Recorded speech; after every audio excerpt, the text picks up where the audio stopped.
Good morning all students. आज हम लोग एपी पढ़ने जा रहे हैं। एपी का ये पहला वीडियो है। एपी में कुछ फार्मूलेज हैं। एपी आपकी हाई स्कूल फर्स्ट ईयर दोनों में काम आएगी, ठीक है। हाई स्कूल में भी है, फर्स्ट ईयर में भी है और आगे चल के भी बहुत ज़्यादा काम आती है।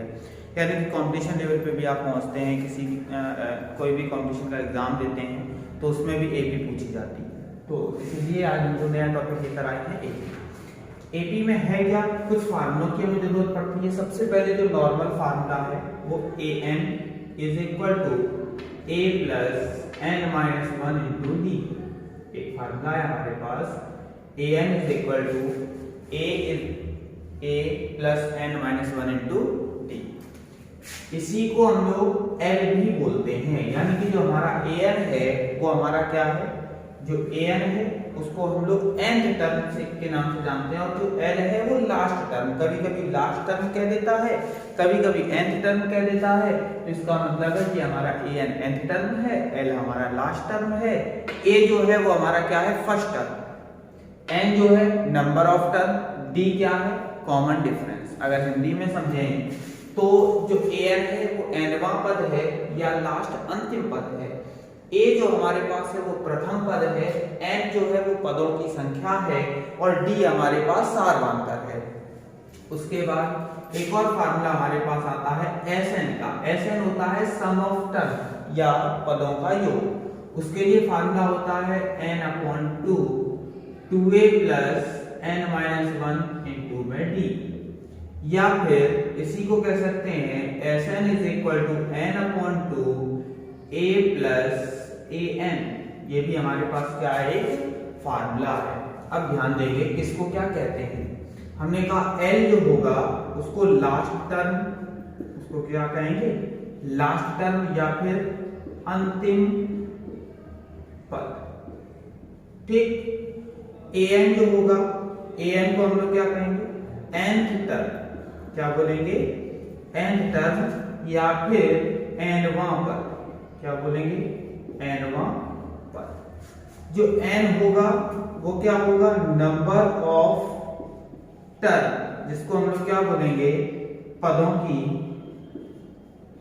संख्या। वो हमारे पास क्या होगा, पदों की संख्या। जो हमारे पास d होगा वो कॉमन डिफरेंस, जिसको हम लोग क्या बोलेंगे, सारवांतर, ठीक। उसके बाद हम लोग बात करते हैं किसकी, एस एन की। एस एन क्या है, sum of term, sum of term, यानी कि पदों का योग, ठीक। पदों को किस तरह से जोड़ा जाता है, ये अभी हम लोग एपी के बारे में पढ़ेंगे। इसके बाद जीपी भी पढ़ेंगे। मोस्ट इंपॉर्टेंट है एपी और जीपी, दोनों इंपॉर्टेंट है। एपी के कुछ ज्यादा क्वेश्चन आते हैं, जैसे नॉर्मली कोई आपसे पूछ भी लेता है कि 1 से लेकर 10 तक की पूरी काउंटिंग को ऐड करो कितना आएगा, या 1 से लेकर 100 तक की काउंटिंग को ऐड करो, या जो ऐसी डिजिट जो 2 से डिविजिबल हो वो कितनी होती हैं 1 से लेकर 100 तक। तो इस तरह से बहुत सारे क्वेश्चन आपसे नॉर्मली कोई भी व्यक्ति पूछ लेता है, ठीक है। अब इसके बाद हम लोग देखेंगे, ये हमारे पास एक सीरीज दे रखी है, कराएंगे फाइंड द 20 टर्म। हमें क्या करना है, 20 टर्म फाइंड करना है किसी एपी का, यानी कि आने वाली संख्या इस तरह से आगे कहीं 20 टर्म यानी कि 20वें नंबर पे कोई संख्या आएगी वो हमें फाइंड करनी है। तो आप लोग क्या करते हैं, देखते हैं 9 के बाद 13 आ रहा, 17 आ रहा, 21, अगला 25, फिर अगला, फिर अगला, इस तरह से अगर करते रहेंगे तो 20 तो मान लो भी छोटा है, शायद वहां तक पहुंच भी जाए, लेकिन यहीं पे क्या होता है 20 की जगह 120 कह दिया और बड़ा हो गया। तब हम लोग क्या करते हैं, तो उस चीज को हम लोग ध्यान देंगे। क्या करेंगे, सबसे पहले हम लोग सीरीज देखते हैं। सीरीज क्या है, 9, 13, 17 और 21, ठीक। उसके बाद हमने देखा फाइंड 20 टर्म यानी कि नंबर ऑफ टर्म की बात कर रहा है, नंबरों की पदों की संख्या की बात कर रहा है। कौन सा पद हमें चाहिए, 20वां पद चाहिए। तो इसलिए n हमारे पास कितना हो गया, 20। हम डायरेक्टली कह देंगे n हमारे पास कितना हो गया, 20। ये क्या है, तो ये हमारा प्रथम पद है, यानी कि फर्स्ट टर्म, और फर्स्ट टर्म को हम लोग a से रिप्रेजेंट करते हैं। तो a हमारे पास कितना हो गया, 9। फिर हमारे पास डी होता है। डी क्या होता है? सार्वंतर होता है। सार्वंतर क्या होता है? इन सभी के बीच का डिफरेंस इक्वल आएगा। आप लोग को ध्यान देंगे 13 में से अगर 9 माइनस करते हैं कितना आएगा? 4। 17 में से 13 माइनस करते हैं 4। 21 में से 17 माइनस करते हैं 4। यानी कि अगर हम एक दूसरे में से माइनस करते हुए चलते हैं तो जो डिफरेंस आता है वो हमारा कितना आता है? 4 आता है। हमसे कह रहा है नंबर ऑफ टर्म 20 है, 20वां पद हमें क्या करना है? निकालना है। तो हमने यहाँ पे लिखा a20। वैसे तो फार्मूला an का होता है, हमने फार्मूला पढ़ा है an is equal to a plus n minus 1 और इनटू में d पढ़ा। ठीक, तो हमने यहाँ पे देखा an, तो a और n, तो n की वैल्यू कितनी है? 20। हमने यहाँ पे 20 लिख दिया। यहाँ पे देखा a, तो a हमारे पास कितना था? 9 प्लस n, तो n की वैल्यू कितनी है? 20 माइनस 1 और इनटू d, तो d की जगह कितना है? 4। तो यहाँ पे हमने देखा a20 is equal to 9 plus यहाँ कितना बचा? 19 इंटू 4। इतनी बात समझ में आ गई। अब देखो यहाँ पे क्या हुआ? a20 9 प्लस, ठीक है, यहाँ पे कितना हो गया? 19 4 76। ठीक, अब उसके बाद क्या किया? a20 दोनों को अगर हम लोग क्या करते हैं? ऐड करते हैं, तो ऐड करने पर कितना आएगा? 85 आएगा। यानी कि आगे चलकर जो 20 टर्म रहा होगा वो हमारा कितना रहा होगा? 85 रहा होगा। इतनी बात समझ में आ गई। ठीक है, अब इसी तरह का एक और हम लोग क्वेश्चन देखते हैं। ठीक, ध्यान दीजिएगा। जैसे हमने सीरीज को यहीं से रफ किया, केवल थोड़ा सा चेंजमेंट करते हैं। क्या करते हैं? सीरीज चेंज करते हैं। यहां से सीरीज हटाई और ये 20 टर्म को हटा दिया। हमने कह दिया यहीं पे हमें क्या करना है? 35 टर्म निकालना है। कौन सा निकालना है? 35 टर्म। ठीक, और जो हमें सीरीज दे रखी है वो इस तरह से है 20, 17, 14। ठीक, हमें इस तरह से दे रखा है। अब क्या करेंगे? तो हमने देखा कौन सा टर्म निकालना है? 35, तो n इज इक्वल टू कितना हो गया? 35। फिर हमने सीरीज लिखी। सीरीज क्या है? 20, 17, 14, so on। यानी कि ये घटते हुए क्रम में है। एक एक करके क्या कर रहा होगा? घट रहा होगा। तो अब हम लोग देखेंगे जो सबसे पहले वो हमारा a हो गया कितना? 20। d कैसे निकालते हैं? तो d निकालने का तरीका हमने बताया, सेकंड टर्म में से फर्स्ट टर्म माइनस करते हैं या फिर थर्ड टर्म में से सेकंड टर्म माइनस करते हैं। यानी कि पिछले वाले में से अगला वाला टर्म हमें क्या करना होता है? माइनस। तो हमने देखा कि 17 में से 20 माइनस करेंगे तो माइनस का कितना आ जाएगा? 3। ये हमारा क्या आ गया? d। हमें करना क्या है? a35 निकालना। तो तुरंत हमने फार्मूला लगाया। an का फार्मूला होता है a plus n minus 1 into में d। तो यहाँ पे हमने देखा a30, n की जगह कितना है? 35। a कितना है? 20 प्लस n माइनस 1, तो n की जगह कितना रखना है हमें? 35। और d, तो d की वैल्यू कितनी है? -3। तो यहाँ देखा 20, यहाँ कितना बचा? 34 और इनटू में माइनस का 3। इतना क्लियर हो गया। यहाँ पे देखा 20 -3, तो माइनस की वजह से ये प्लस क्या हो गया? माइनस। तो यहाँ पे जब हमने मल्टीप्लाई करवाया तो हमारे पास कितना आ गया? 102। 102 में से क्या करेंगे? 20 माइनस किया तो माइनस का कितना बचा? 82। तो जो हमारे पास 35th टर्म आएगा वो कितना आएगा? 82 आएगा। इतनी बात समझ में आ गई। अब इसी टाइप के बहुत सारे क्वेश्चन आपसे पूछे जाते हैं। इस टाइप के आप सारे क्वेश्चन सॉल्व कर सकते हैं। अब देखो थोड़ा सा नेक्स्ट टाइप का क्वेश्चन है।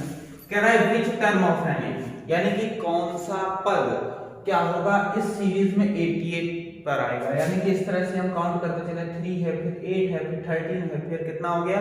18 हो गया। नेक्स्ट टर्म हमारा 23 हो जाएगा, फिर उसके बाद 28 हो जाएगा। इस तरह से हम बढ़ते चले जाएंगे। तो जैसे ही बढ़ते हैं तो बढ़ते बढ़ते कहाँ आएंगे? 88 पे। तो ऐसे काउंट करें 1 2 3 4 5 6 7 8, या ऐसे जाकर कहीं 88 आया होगा। तो हमसे कह रहा वही टर्म निकालना, वही पद निकालना। तो कभी भी टर्म निकालना। अभी तक जो क्वेश्चन थे हमें क्या था? टर्म हमें दिया जाता था, ये 20 टर्म है, ये फाइंड करना है, तो हम n कह देते थे। अब हमसे कह रहा है n क्या करना भैया? फाइंड करना है। सीरीज क्या है? तो सीरीज हमने देखी 3, 8, 13, 18 और सबसे लास्ट में लिखा है क्या? 88। लास्ट में लिखा है, इसका मतलब है ये लास्ट टर्म है। तो लास्ट टर्म कितना है 88 लिख दिया। ठीक, सबसे पहला टर्म a होता है तो a को हमने 3 लिख दिया। फिर हमने बताया d के भी हमें जरूरत पड़ती है, तो d कैसे निकलेगा, इसमें से ये माइनस कर दें, वही हमारा क्या हो जाएगा d हो जाएगा। तो हमने 8 में से 3 माइनस किया, तो देखा 8 में से 3 माइनस करेंगे कितना बचेगा 5 बचा। इतनी चीजें तो हमारे पास आ गई, हमें करना क्या है n निकालना है। फार्मूला हम लोगों ने an या फिर l का पढ़ा है a प्लस n माइनस 1 और इनटू में d। तो l कितना है 88, a कितना है 3 प्लस n, तो n हमें पता करना है -1 और इनटू में d, तो d कितना है 5। ठीक, अब ध्यान देना, देखा 88 इज इक्वल टू 3 प्लस 5 का अंदर क्या करवा दिया मल्टीप्लाई, तो 5 का n के साथ हुआ तो 5n हो गया, 5 का हमने 1 के साथ तो माइनस का 5 हो गया। हमने यहाँ देखा 88 इज इक्वल टू 5 में से 3 जाएगा तो माइनस का 2 बचा और प्लस का 5n बचा। हमने यहाँ पे देखा -2 है, इस -2 को इस तरफ ले आओ, तो हमने देखा 88 plus 2 is equal to 5n, तो यहाँ पे हमने ऐड किया तो 90 इज इक्वल टू 5n। 5 को डिवाइड में देंगे तो 90 upon 5 is equal to n। 5 से 90 कैंसिल कर दो। ठीक, 5 से क्या किया 90 कैंसिल किया तो कितने टाइम्स 18 टाइम, तो n इज इक्वल टू क्या हो गया 18। तो हम कहेंगे ये किस टर्म पर पाया जाएगा 18 टर्म पर। अगर तुम्हें डाउट लगता है कि पता नहीं सर ने बताया 18 टर्म पर आता भी है कि नहीं आता है, तब हम लोग क्या करेंगे, तो उसका भी एक तरीका है। सीरीज हमें ये वाली तो बताइएगा, मान लो n हमने निकाला, हमें नहीं पता n सही है या गलत है, लेकिन जो था वो हमने लिख दिया, n हमारे पास 18 मिला। ठीक है, फिर हमने देखा a हमारे पास क्या है 3। ये आप लोगों को करना नहीं है, केवल हम चेक करना बता रहे हैं कि 88 होगा या नहीं होगा। तो हमने देखा a हमारे पास 3 है, d हमने निकाला तो d हमारे पास कितना निकला था 5 आया था। ठीक, और हमसे कह रहा है कि n कितना है 18 है, जिसका मतलब है जो an होगा वो हमें फाइंड करना है। an 88 अगर आ गया तो हम ठीक है, नहीं आया तो हमारा गलत हो जाएगा। तो हमने देखा an की जगह कितना 18, फार्मूला a प्लस an का फार्मूला लगा दें तो a प्लस n माइनस 1 और इनटू में क्या हो जाएगा d। तो यहाँ पे देखा n की जगह 18, a की वैल्यू 3 प्लस n की जगह 18 माइनस 1 और इनटू में d की जगह 5। तो a 18 3 प्लस कितना बचा 17 और इनटू में कितना बचा 5। ठीक, तो a 18 यहाँ कितना हो गया 3 प्लस दोनों का मल्टीप्लाई करवाया 85। तो हमने देखा a 18 हमारे पास कितना आ गया 88। तो हम कह सकते हैं कि हमारा आंसर क्या है, बिल्कुल एग्जैक्ट सही है, यानी कि 18 नंबर पर ही क्या आया होगा 88 आया होगा। तो अगर कभी डाउट लगता है तो हम उसको क्या कर लेते हैं क्लियर भी कर सकते हैं। मेरी बात समझ में आ गई होगी। इस टाइप के क्वेश्चन जितने भी आप लोगों को दिखाई देते हैं आप आसानी से इस तरह से लगा सकते हैं। इसको सॉल्व करने के लिए काफी ट्रिक्स भी होती हैं, तो हम लोग इसी वीडियो में मिलेंगे तो ट्रिक के साथ मिलेंगे, लेकिन अभी तो हम लोग बेसिक लेकर चल रहे थे तो इस वजह से बेसिक। अभी सारे वीडियो आप लोगों को ट्रिक के अकॉर्डिंग भी मिल जाएंगे, जो कि आपको कॉम्पिटिशन में बहुत ज्यादा जरूरी होंगे।